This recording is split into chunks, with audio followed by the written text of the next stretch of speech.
Hi everyone, this is Karen, and I'm really excited to welcome you to our very first interview with parents and teachers working together. And today we have with us Kimbia Mothersill. She's a learning disability specialist nurse, and she's here to share her experiences as well as her professional knowledge on working with children with various needs as well as those on the autistic spectrum. So sit back and enjoy it. And I know you will have some times where you think, yeah, I get this. Write them down. And if you have any comments or any questions you'd like to ask, just feel free to email me or to write on the comment section. Remember, we're here to serve, to support you, to equip you, to value you, to resource you, and to empower you. So sit back and let's learn together. Enjoy. Hello, ladies and gentlemen. I have here with me today Kimbia Mothersill. Did I pronounce that properly? Yes, you did. And I've just learned the name, so I'm just going to ask her for her name again. Mene, Ragu. Mene, Ragu, where are you from? I'm from Trinidad. Trinidad. Okay, are both of you from Trinidad? Yes. Okay. Oh, well, they've been at Jesus' house, and it was such an interesting evening where you shared about autism spectrum disorder. Do you want to just tell me a little bit about it and what it is to you?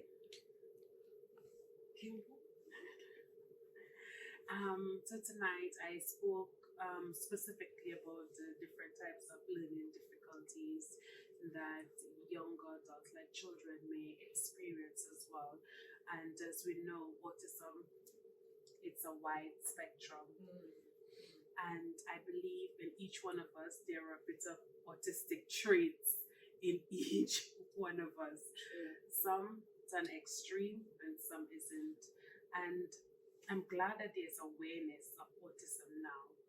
And in terms of there are lots of resources out there that could help others who have the similar diagnosis, either learning disability, learning difficulties, Asperger's, or autism, that they need to access these services if they would like their children or themselves, if they are undiagnosed, be able to live a fulfilling life. Yeah, I like the term in which you said learning difficulty. So really, it's not really something like it's a stigma or something. It's just a tiny little learning difficulty which we might find in all of ourselves. For instance, I remember when I was young, I found it so hard to form sentences or to write paragraphs. I remember I would give my mom my homework and she'd be like, "What are you writing?" I'll be thinking, I don't know what this means, how to put sentences together. It was only when I was like 35 when I started doing my masters that I kind of got a hang of, okay, is this how to do it or something like that. So I think it's something we all find in ourselves, isn't it? A learning difficulty. So how do you support a child that has a learning difficulty? What do you advise? I think parents need to accept the diagnosis. And once a diagnosis is given, parents could then move forward. If a parent is concerned about a child and their developmental needs and they have seek clarity from their GP or health visitor, depending on the age of the child and the milestones that the child have not yet developed or reached, and once that is concluded, I think as parents, you would need that bit of counseling and that bit of support, because when a woman becomes a mother, they don't visualize giving birth to a child with additional needs. And that's a loss that most parents grieve. And we know the process of grief and the stages. And one of it is denial as well. So sometimes some parents doubt the diagnosis, which is quite okay because not all diagnoses would be correct. So, there's going to be some times when you should challenge the diagnosis. But there's That's also interesting. Yeah, that's interesting. And it's also important to remember that we all learn differently. So if we can, even as adults, I know for me, my learning style is writing. Mm. So probably the child is visual. Some of them might be auditory. Some of them, they have to touch. So if you could explore what works best for your child and channel them in that avenue, it's better because there's a saying. I think it's a quote from Albert Einstein. You can't judge intelligence of a fish by asking it to climb a tree. So sometimes that is what we do to these children and make it even more difficult for them when that is just not their natural skill set. So you need to find out what works best for them, and then you tailor your teaching plans around that for them. That's the best good tip for teachers, isn't it? But then sometimes I think it's so hard for teachers too, isn't it? Because the classrooms are already overcrowded. So how does a teacher and a parent work together then with that in mind? How can they work together? I think I'm just getting an idea that maybe the teacher could relate that to the parent, and maybe the parent can do more support at home. Yes. Yeah. I think also there should be a clear line in communication, and both parties, parents and teachers, need to see the child before the disability or the difficulty. See the child, see the potential, see the positive attributes that the child has, and just concentrate on those positive areas and develop those areas. If we focus so much on the negative, we would then not see the potential of the child, and it will always be the child has behavioral issues, the child has poor concentration. Let's look at the child needs. Maybe the child is good at drawing, maybe the child is good at Cooking tonight as well. So focus on those positive, work on those positives, and when you work on it, then you will realize that there's potential for growth. There's potential for that child to develop different skill sets rather than what society says is acceptable for this child at this age or at this level. I think that's so true because if you put a child in a secondary school and they have severe learning difficulties and all they're telling them is chemistry, biology, which probably is not their strength, they will send them going at really at the back of the class and then become disruptive because they are not challenged. They're not fully challenged, so then they become disruptive, and then that leads to further issues. So it's really about, like Kimbia said, having a clear line of communication between the teachers and the parents. Yes. Yeah, and then the parents then providing that support, extra support, and and letting the child know that they are not the disability or they are not whatever diagnosis that would have been placed on them. That is not what defines them. They are human. They are your child. They are loved. Have you had to ever counsel a parent on how to build up a child's self-esteem in terms of what she's just shared?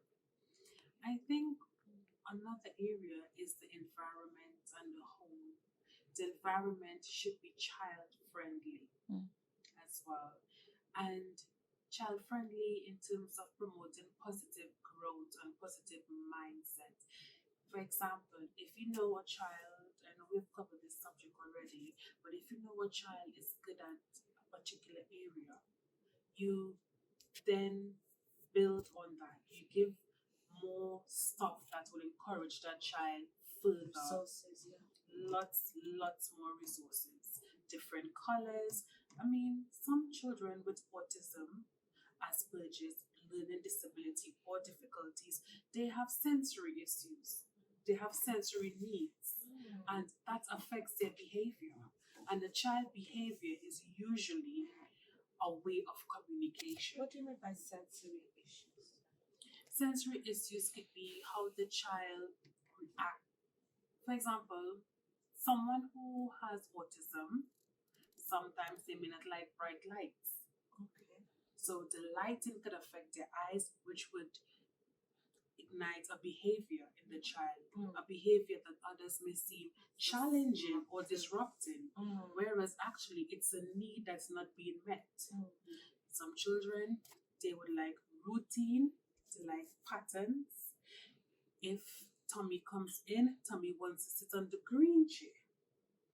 Jill doesn't know that. Jill comes and sits on the green chair. Tommy comes in, sees Jill on the green chair. Tommy doesn't understand that the green chair is not his and it could be a chair used for anyone. He may not understand that. So his behavior may become unwanted because he wants to sit on the chair. So we should be able to make allowances to know this is the chair that Tommy feels comfortable in. Let's share.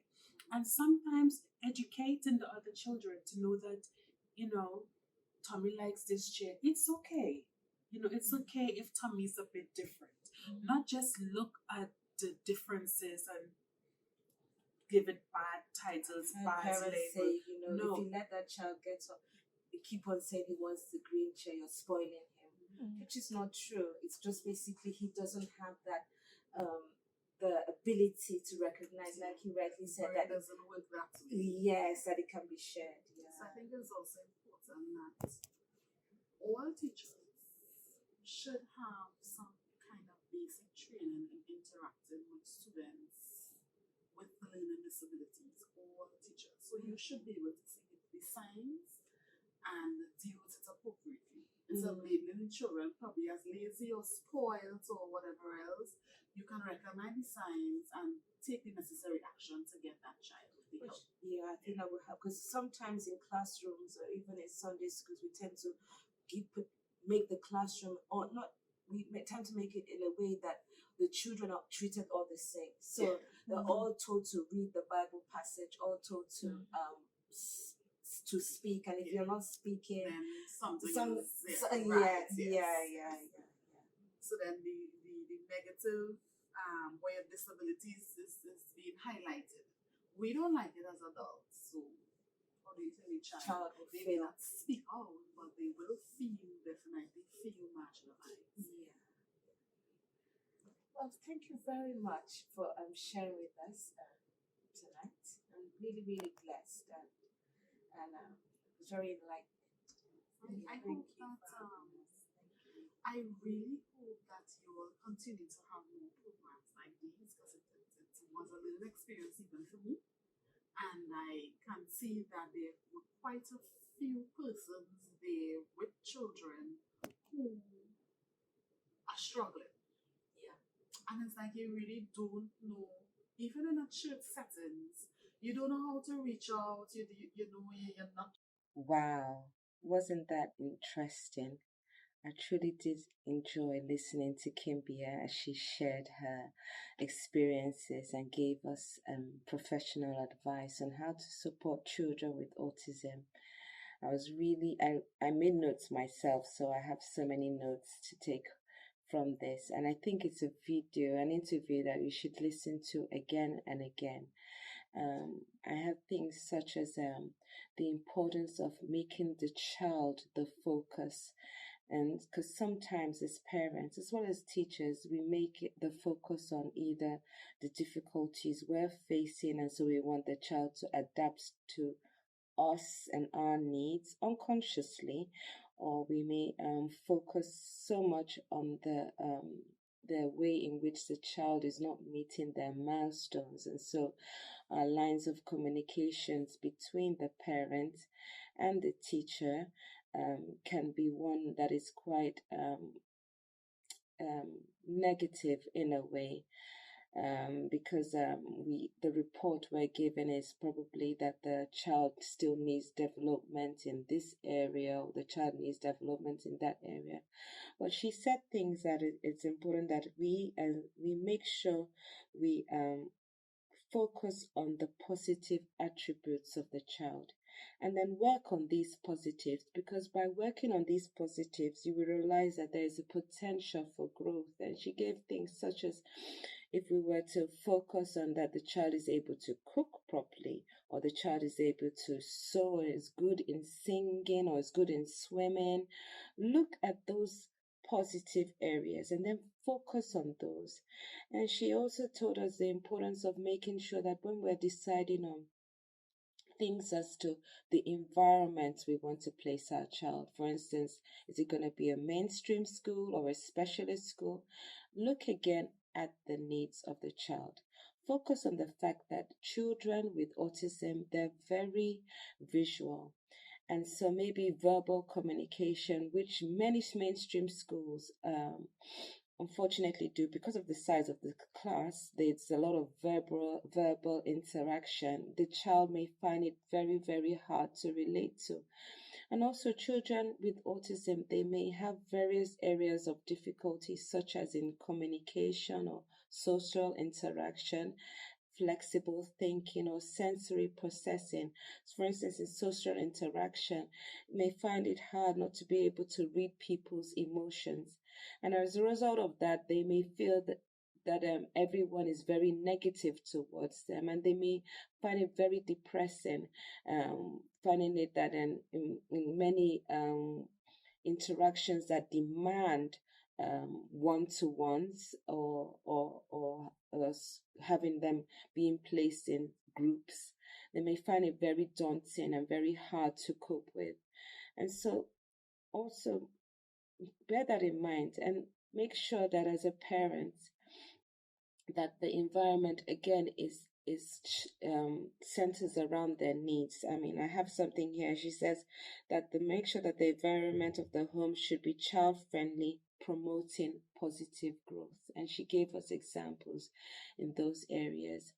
And she also told us the importance of making sure that whenever you're putting your child in the church or in school, think about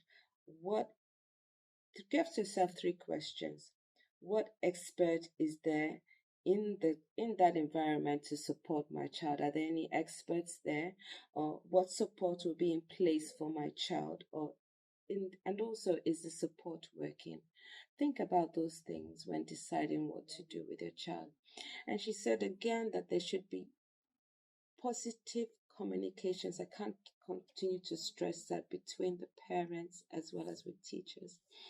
And teachers, it's important for us to make sure that even though we may find it hard to support a child, maybe in the church or in any environment where you have to interact with children with autism, make sure that you realize that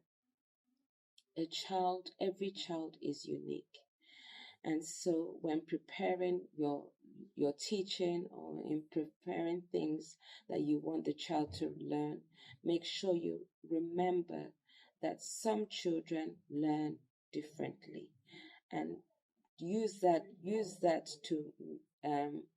to apply in your activities when you're dealing with children with autism. So please listen to that video again, and we will be sharing 2 more videos where we will have hopefully Kimbia come back to us and to answer the questions and the comments that you sent to us.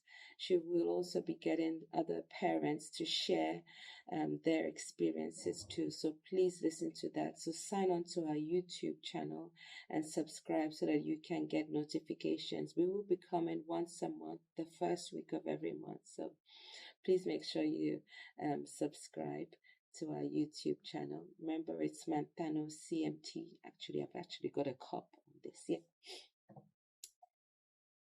ManthanoCMT. So remember that too. That's my cup of tea, actually, while I was sitting down and listening to the interview. So thank you for coming. Thank you for listening. We're all here again to serve. So have a lovely week ahead. Bye.